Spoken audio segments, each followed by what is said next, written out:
Hello, hello guys. Good morning to all of you. Welcome to Vimla online e-class. मैं Satish Prajapati BSc semester 5. મિત્રો last વિડીયોની અંદર આપણે જોઈ ગયા કે યુનિટનું નામ હતું જે છે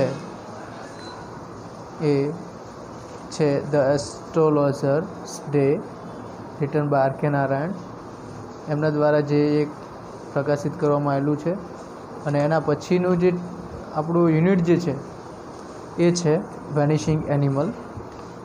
વેનિશિંગ એનિમલ જે ટાઇટલ જે છે એનો મિનિંગ થાય છે અદૃશ્ય થતા પ્રાણીઓ, લુપ્ત થતા પ્રાણીઓ. મિત્રો અત્યારે તમે જુઓ તો અત્યારના જે અભયારણ્યો જે છે, પ્રાણી સંગ્રહાલયો છે, એક એમ કહેવાય કે અભયારણ્ય જે છે, પાર્ક જે છે, ફોરેસ્ટ જંગલ જે છે એની અંદર આપણે હાથી જે છે, વાઘ છે, સિંહ છે, શિયાળ છે, રીંછ છે, તો આવા કેટલાક પ્રાણીઓ આપણને એ દિવસે ને દિવસે એ એમની પ્રજાતિઓ જે છે નાશ થતી જોવા મળે છે અને વેનિશિંગ થતા જોવા મળે છે. મિત્રો આના ઉપરથી લાગે છે કે ફ્યુચરની પેઢીને આપણે એ ફોટોની અંદર બતાવવું પડશે નેટ ઉપર કે આવા પ્રકારના આને કહેવાય હાથી, આ પ્રકારના વાઘને એ બધા અસ્તિત્વ એ પૃથ્વી ઉપર જોવા મળતું હતું અને એવી પરિસ્થિતિ અત્યારે જોવા મળી રહી છે. તો મિત્રો એના માટે એક નેશનલ પાર્ક જે છે અથવા તો જંગલ જે છે એની અંદર પણ કેટલાક ગવર્મેન્ટ બોર્ડ મારેલા હોય છે કે કોઈ પણ પ્રાણીને નુકસાન પહોંચાડવું નહીં, કેમ કે એ એક પ્રકારનું પાપ છે અને એ જો પ્રાણી જો પૃથ્વી પર હશે તો આપણું માનવ જીવન પણ એટલું શક્ય બનશે. મિત્રો અત્યારે તમે વેનિશિંગ એનિમલ જોઈએ છે તો અત્યારે હું તમને કહું કે વેનિશિંગ એનિમલ જે છે, લુપ્ત થતા પ્રાણીઓ જે છે તો એમની સંખ્યામાં દિન પ્રતિદિન બહુ વધારો જોવા મળે છે. આ પ્રાણી સંગ્રહાલય જે છે આ બધું એટલા માટે સ્થાપના કરવામાં આવેલી છે કે ફ્યુચરના આપણે બાળકોને બતાવી શકીએ, ફ્યુચરની પેઢીને બતાવી શકીએ. તો વેનિશિંગ એનિમલ તો લુપ્ત કઈ રીતે થાય છે પ્રાણીઓ, તો તમે જુઓ કે રોડ ઉપર કાર એક્સિડન્ટની અંદર કેટલાક પ્રાણીઓ મૃત્યુ પામતા જોવા મળે છે. સાયન્સ ઉપર જોઈએ તો કેટલીક દવાઓ બનાવવામાં આવે છે કે કોઈ પણ દવાઓ જે છે તો એ પ્રાણીઓ પર પહેલો એનો પ્રયોગ કરવામાં આવે છે, એમાં પણ કેટલાક પ્રાણીઓને નુકસાન થતું હોય છે અને લુપ્ત થતા હોય છે. કોઈ પણ જંગલનો વિનાશ એ પ્રાણીઓનો વિનાશ છે, કેમ કે જંગલ એ પોતાનું ઘર છે, ઘર વિના એ રહેઠાણ શક્ય નથી અને આ એ રીતે વેનિશિંગ એનિમલ એ થતા હોય છે, લુપ્ત થતા હોય છે પ્રાણીઓ. અહીંયા આપણા રાઇટર જે છે એમનું નામ છે Gerald Durrell. Vanishing animal it is written by Gerald Durrell. And you know પહેલાં મિત્રો આપણે જ્યારે સ્ટોરી સ્ટાર્ટ કરીએ એના પહેલાં જીરાલ્ડ ડ્યુરેલ વિશેની માહિતી એ આપણે સમજી લઈએ કે શું છે. અહીંયા આગળ રાઇટર જે છે એ પોતાનો અનુભવ અહીંયા બતાવે છે કે એક વેનિશિંગ એનિમલ એમની હાથે એક ફાધર ડેવિડ જે છે બરાબર, એમના જોડે એક જે સસલા જે કહીએ રાઈટ, તો એની જાતિ એમ્પરર ઓફ ધ ચાઇના ને એ બધી વાત કરી છે 1865ની રાઈટ. વાઇલ્સ ને એ બધા ફ્રેન્ચ મિશનરીની વાત કરી છે બરાબર. એ આપણે જોઈશું વન બાય વન, આપણે એક એક ફકરા ઉપર જોઈશું કે શું છે બરાબર. ડિયર હરણની જે વાત છે, પેરી ડેવિડ ડિયરની વાત છે, સોરી મિત્રો અહીંયા ધ્યાન રાખો, રાઇટરને થોડી માહિતી આપણે લઈ લઈએ. એક minute, where is my pen, I think it is there. Yes, I got it.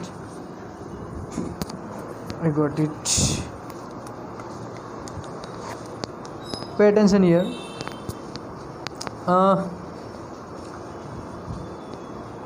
જીરાલ્ડ ડ્યુરેલ મિત્રો અગેન કહું છું, BSc સેમિસ્ટર 5ના વિદ્યાર્થીઓ માટે જે છે આ lesson unit 2. Gerald Durrell 1925 to 1995 was born in Jamshedpur in India. જમશેદપુરની અંદર એમનો જન્મ જોવા મળે છે 1925થી 1995 વચ્ચે. 1925માં એ પોતે જન્મ્યા છે અને 1995માં એ પોતે મૃત્યુ પામે છે. His parent return to England in 1928. એમના પેરેન્ટ્સ જે છે એ રિટર્ન આવે છે 1928માં. Later the family moved to the Mediterranean island of the Corfu where they lived until 1939. During this time he studied geology. 1939ની વાત છે, એ સમયગાળા દરમિયાન એ પોતે સ્ટડી કરે છે જુઓલોજીની. And kept a large number of the local wild animal as pets, right. અને કેટલાક લોકલ વાઇલ્ડ એનિમલ છે, જંગલી પ્રાણીઓ છે, તો એમને એક પેટ એનિમલ તરીકે પોતે રાખેલા જોવા મળે છે. In 1945 he joined the staff of the Whipsnade Park in the England and the student keeper. In 1947 he fenced and the organized and led his first animal collecting expedition to the Comoros in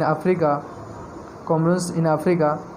This was followed by the other expeditions British Guiana and the countries like the Paraguay, Argentina and Sierra Leone, the Mauritius and the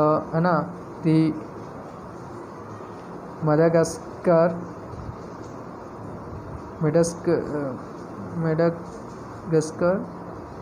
in film and TV serials. In 1962 he had his wife went to the New Zealand. મિત્રો આ જે દેશ જે આ બધી place જે બતાવવામાં આવેલા છે Africa and organise fiance and expeditions in British Guiana's countries and the Paraguay and the Argentina, Sierra Leone, Mauritius and Madagascar. તો આ બધું જે છે એમનું એક લીડ છે. Is a first animal collecting expedition. અહીં આ બધી જગ્યા ઉપરથી એ પોતાને એક કલેક્શન ઓફ ધ એનિમલ્સ જોવા મળે છે અને એક ટીવી સિરિયલ પણ એમને બનાવેલી જોવા મળે છે, આપણે જોઈશું. In 1962 he had his wife went to New Zealand. ન્યૂઝીલેન્ડની અંદર 1962માં એમની વાઇફ સાથે એ પોતે આવે છે. And Australia and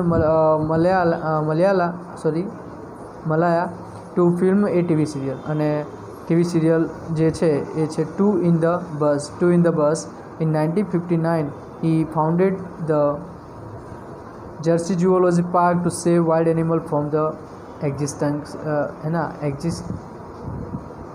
extinctions. મિત્રો જે એમને પોતાનું જુઓલોજી પાર્ક બનાવવામાં આવે છે. Jersey has founded as Jersey Zoology Park to save wild animal. કે આ વાઇલ્ડ એનિમલ જંગલી પ્રાણીઓ છે એમને બચાવવા માટે, એમનું સેવિંગ કરવા માટે એક બનાવવામાં આવે છે. ટુ ઇન ધ બસ એ એમાં બુકમાં જોવા મળે છે તમને આનું આખું description. Gerald Durrell has published several non-fiction books including Encounters with the Animals and the Garden of the Gods and the Amateur Naturalist and My Family and Other Animals. તો મિત્રો આ બધા જે છે એમની બુક છે, બુકનું નામ છે animals and garden of the gods and amateur naturalist and my family and other animals. તો આ બધું મિત્રો એમને જુઓલોજીનો અભ્યાસ કરેલો જોવા મળે છે અને એમને પોતાનું પણ એક જુઓલોજિકલ પાર્ક એ બનાવવામાં આવેલું છે, એની પણ વાત કરી છે. This essay means the vanishing animals is about the some of the animals that face extinction. Drew our attention to the fact that we are not making sincere efforts to prevent the disappearance of many species for the world. There have been only a few committee individuals who have tried to save the vanishing animals. Durrell is one of them, and his personal attempts in this regard are significant. His writing focuses on the enduring nature of the animals and whose extinction would be a great disaster for us. તો મિત્રો અહીંયા આગળ એવું બતાવવામાં આવ્યું છે કે આ એસે જે છે એ એક્સટિંક્શન ઉપરનો છે. એ બધા પ્રાણીઓનો જે તે પ્રકારના લુપ્ત થતા જોવા મળે છે એમનું સેવિંગ માટેની વાત કરી છે. Making sincere effort of the પ્રિવેન્ટની વાત કરી છે. Disappear too many species from the world. આ વિશ્વના જેટલા જે છે, Durrell is one of them. Is the personal attempt is regard and the significant. આમાં એમનો પોતાનો પ્રયત્ન જોવા મળે છે, એમનો સિગ્નિફિકન્ટ મહત્ત્વ જોવા મળે છે. Is the writing focuses on the enduring nature animal and એમને કેટલુંક ફોકસ કર્યું છે અને એમણે એના વિશે લખ્યું પણ છે. Was extinction would be a great disaster for us. અને એ એમનું જે પ્રાણીઓની ઓલાદ જે છે એ વેનિશિંગ, એમનું જે એક્સટિંક્શન જેટલું જે છે એ આપણા માટે શું છે, ડિઝાસ્ટર એટલે કે આપત્તિ સ્વરૂપ બની રહેશે. મિત્રો અત્યારે તમે જોવા મળે છે એ પ્રકારે અત્યારે જે કુદરત એ દરેકનું હોય છે અને કોઈને નુકસાન પહોંચાડીએ આ કુદરત સહન કરતો નથી. મિત્રો એ ઉપરનું અહીંયા આગળ એ આપણા જીરાલ્ડ ડ્યુરેલનો એક અનુભવ અહીંયા જોવા મળે છે. તો મિત્રો આપણે વન બાય વન જોઈએ આપણી સ્ટોરી શું કહેવા માગે છે કથાનક સ્વરૂપે. સો પે એટેન્શન હિયર. હું ધ્યાનથી વાંચું છું, તમે જુઓ અને ધ્યાન આપો. મિત્રો સાથે સાથે આપણે ગુજરાતી પણ કરતા રહીશું આનું. શું કહે છે? Some time ago I was watching what must be the strangest group of the refugees in this country. Strange because they did not come here for the usual reason and are driven by the either religious or the political persecution from their own country. They came here quite by the chance, and it doing so they were saved from the extermination. They are the last of their kind, for in their countries of the foreign there the relatively were long ago hunted down, killed and eaten, and they were in fact a herd of the Pierre David deer. મિત્રો અહીંયા જે પેરી David ડિયરનો જે concept જે આપેલો છે ને મિત્રો, એમાં શું કહે છે કે થોડા સમય પહેલાં આ દેશના સૌથી અજાણ્યા શરણાર્થીઓનું એક ગ્રુપ કહી શકાય, તેવા પ્રાણીઓનું હું એ નિરીક્ષણ કરતો હતો, એમ પોતે રાઇટર કહે છે. અજાણ્યા કારણ કે તેઓ સામાન્ય અને કારણોસર અહીં આવ્યા ન હતા. તેઓ તેમના દેશમાંથી કાં તો ધાર્મિક કે રાજકીય અથડામણના કારણે અહીં વળ્યા હતા અથવા તો અહીં આકસ્મિક રીતે આવ્યા હશે.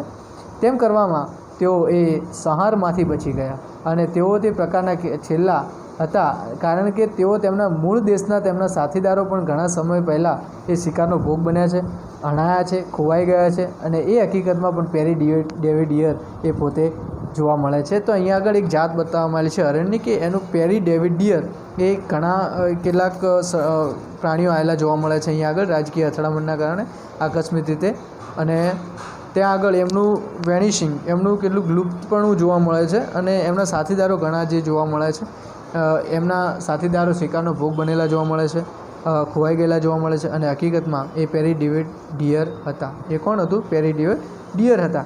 આગળ જોઈએ તો મિત્રો હું આખો ફકરો વાંચીને પછી એનું ગુજરાતી તમને સમજાવતો રહીશ. શું કહે છે? Their existence was 1 minute. Their existence was first discovered by the French missionary one Father David Deer during the course of his work in China in the early 1800s. In those days, China was a little known and a zoology speaking as a great forest of the Africa, and so Father David, who was a keen naturalist, spent his spare time collecting and specimens of the flora and fauna to sent back to the museum in Paris in 1865. His work to him to Peking, and while he was there he heard rumors that there was a strange herd of the deer in the Imperial Hunting Park just south of the city, and this park had been for the centuries a sort of the the combined hunting and the pleasure ground for the emperor of the China, a great tracts of land. It was strictly guarded by the Tartar soldiers, and no one was allowed to enter or approach it. The French missionary was intrigued by the stories he heard about this peculiar deer, and he was determined the guards or no guards, and he was going to look inside the Valette Park. 1 minute.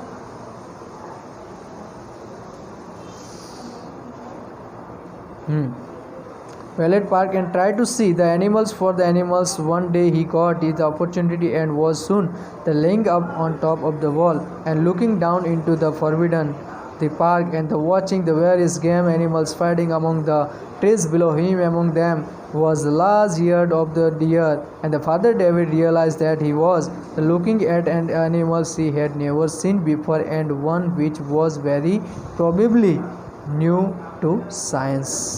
Right?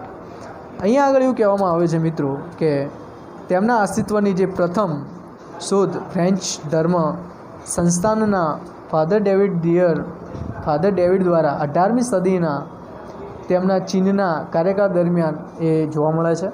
તે દિવસોમાં ચીન પ્રાણીશાસ્ત્રની રીતે ઓછું જાણીતું હતું અને તેથી father David હતા પોતે એ તીવ્ર નૈસર્ગવાદી હતા. રાઈટ. તેમના નવરાશના સમયમાં ફૂલો અને જીવોના નમૂનાઓના પેરિસના મ્યુઝિયમમાં મોકલવા માટે એકઠા કરતા હતા. 1865ની વાત કરું મિત્રો, 1865માં તેમનું કામ તેમને પેન્ડિંગ થઈ ગયું હતું અને ત્યારે તેઓ ત્યાં હતા ત્યારે તેમણે એવી અફવા સાંભળી કે ઇમ્પિરિયલ હન્ટિંગ પાર્કમાં એક અજાણ્યા હરણનું ટોળું હતું જે શહેરની દક્ષિણ દિશામાં આવેલું હતું અને આ પાર્ક સદીઓ સુધી એ ચીનના બાદશાહો માટે શિકાર અને આનંદનું મેદાન હતું અને જમીનનો આ ભાગ એ 45 માઇલ લાંબી દિવાલથી ઘેરાયેલી હતી કે જેનું ટર્ટાર સૈનિક દ્વારા સંરક્ષણ કરવામાં આવતું હતું અને કોઈને તેમાં દાખલ થવા કે નજીક જવા દેવામાં આવતું ન હતું. ફ્રેન્ચ સંસ્થાને આ ખાસ પ્રકારના હરણ વિશે સાંભળ્યું હતું અને એ નિર્ણય કર્યો કે રક્ષકો હોય કે ન હોય તે દિવાલની અંદર રહેલા પાર્કમાં જોશે અને જે પ્રાણીઓ પોતાના માટે જોવાનો પ્રયત્ન કરશે તે દિવસે તેને તક મળશે અને તરત જ દિવાલની ટોચ પર રહીને આ નિષેધાત્મક પાર્કના વિવિધ પ્રાણીઓને વૃક્ષામાં એ ચરતા જોયા અને તેમાં એક હરણોનું મોટું ટોળું હતું. ફાધર ડેવિડ જ્યારે તેમણે એવા પ્રાણીઓને જોયું હતું કે જેને આ પહેલાં ક્યારેય જોવા મળ્યું ન હતું અને વિજ્ઞાન માટે તે સંભવિત રીતે નવું જ હતું, કંઈક નવું જ જોવા મળે છે, વિજ્ઞાન માટે કંઈક નવું જ જોવા મળે છે મિત્રો. તો અહીંયા આગળ જે વાત કરી તો poaching would be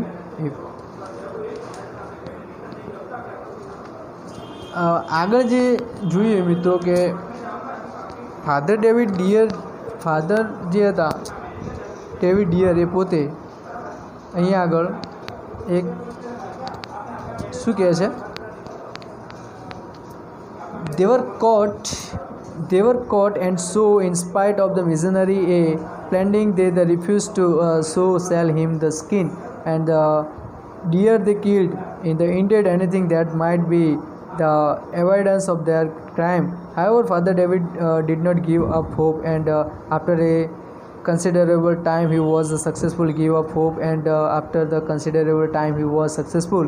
He met some the guards who were the either bravers of the perhaps and poorer than the rest and they obtained for him 2 deer skin which is the temply shipped up to Paris as he had and expected. The deer turned out to be an entirely new species and so it was named in honor of the its discovered the Perry David deer, Father David deer. મિત્રો શું કહે છે, father David તરત જ શોધી કાઢ્યું કે આ હરણો ચુસ્ત રીતે સુરક્ષિત હતા અને જો કોઈ રીતે તેને નુકસાન પહોંચાડતું તે કે મારી નાખતું તો તેની સજા મૃત્યુ હતી અને તેઓ જાણતા હતા કે નમૂના માટે કોઈ વિનંતી કરવામાં આવશે તો ચીનના સત્તાધીશો અને વિનયના ઇનકાર જે છે તો તેમને જોઈતું હતું અને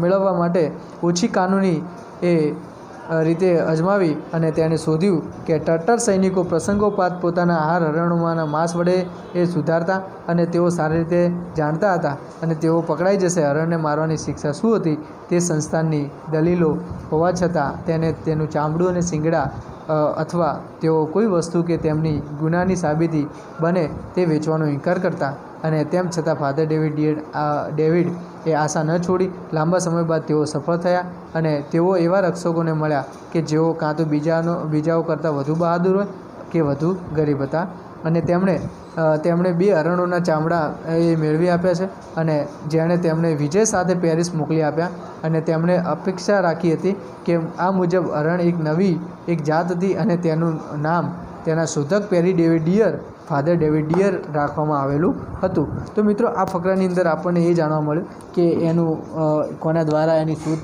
કરવામાં આવેલી છે અને ખરેખર આ પ્રાણીઓ જે હતા એમનું એ નાશ થતો હતો અને એમની ચામડા અને એમના જે સિંગ જે એ બહારના દેશોમાં આપવામાં આવતા નહોતા, કેમ કે ખબર પડી જતી હતી. અને આ એક તદ્દન એક નવું પ્રકારનું એક પ્રાણી અમને જોવા મળે છે.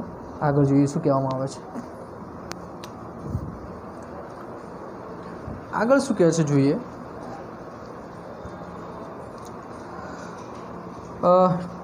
Naturally, when Jew in Europe heard about this new kind of deer, and they wanted the specimen for the exhibitions, and after they protected the negotiation, his Chinese authorities and rather reluctantly allowed a few of the animals to be sent the continent. Although no one realized it at the time, it was this action that was to save the animals in the 1895 and 30 years.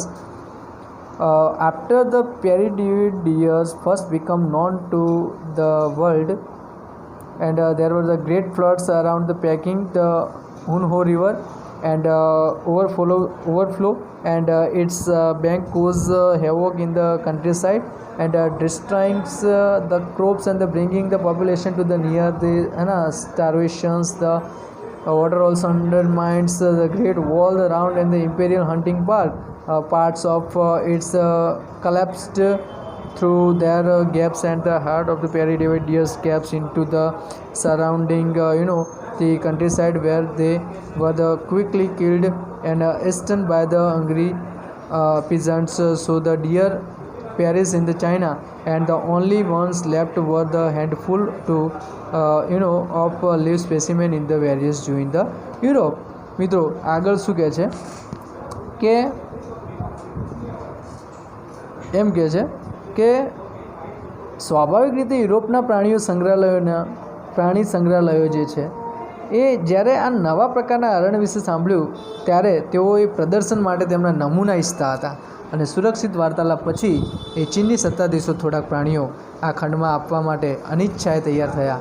અને જો કે એ સમયે કોઈને સમજાવ્યું ન હતું કે આ કૃત્ય પ્રાણીઓને બચાવવા માટે થયું હતું. અને 1895માં 30 વર્ષ પછી પેરી ડેવિડ ડિયરની દુનિયા જાણીતું થયું ત્યારે પેકિંગમાં ભયંકર પૂર આવ્યું હતું અને હુન્હો નદીના કાંઠા ઉભરાયા. દેશમાં ભયંકર વિનાશ થયો અને જેનાથી પાકનો નાશ થયો. લોકો ભૂખમરાનો સામનો કરવા લાગ્યા અને પાણી ઇમ્પેરિયલ હન્ટિંગ પાર્કમાં પણ ઘૂસી ગયું અને દિવાલનો એક ભાગ તૂટી ગયો. આ ગેપમાંથી પેરી ડેવિડ ડિયર આજુબાજુના પ્રદેશોમાં ભાગી ગયા, જ્યાં તેમને ભૂખ્યા ખેડૂતો દ્વારા મારીને ખાઈ જવામાં આવ્યા.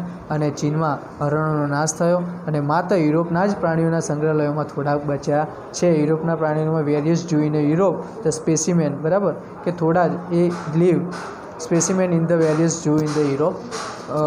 તો યુરોપના જે પ્રાણી સંગ્રહાલયમાં કેટલાક જોવા મળે છે. આગળ જોઈએ શું કહે છે.